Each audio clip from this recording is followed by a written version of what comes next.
તેથી મુસલમાની રાજાએ એટલું કીધું તને દુઃખ પડે તો તારી સામુંડા આવે. તેથી હાથિયા ખાંભલે એટલું કીધું મહારાજ એ તો ખરે ખબર્યું પડે સામુંડા આવે કે ન આવે. અને તેથી મુસલમાની રાજાના મોઢામાંથી હુકમ છૂટી ગયો જાવાને ફાંસીના માસડે સડાવી દીધો. આજ મારે એની સામુંડ ને જોવી છે, એની સામુંડ કેવડી છે ને ક્યારે આવે છે એ મારે જોવું છે. અને ફાંસીના માસડે સડાવી દો. અને સાહેબ 5 મોડીએ બાંધ્યો તો એમ નામ સિપાહીઓ ઢહડીને ઉપાડ્યો. પણ ડગલે સામુંડા પગલે સામુંડા, ડગલે સામુંડા પગલે સામુંડા.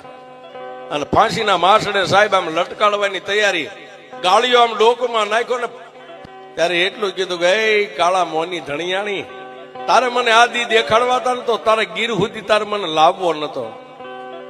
કાં તો મારા બાપ હીરિયા કાંભલ્યાની કમાણી ખૂટી ગઈ, અને કાં તો સામુંડા આજ તો પગે પાંગળી બની ગઈ.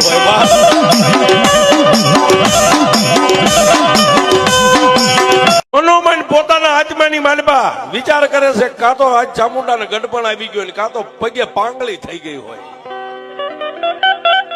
અને કાં તો આ મુસલમાની રાજા જ્યાં સુબો રહ્યો ને એનાથી મારી ચામુંડા બી ગઈ હોય, નહીતર એના મોઢામાંથી અવાજ ન થવા દેશે.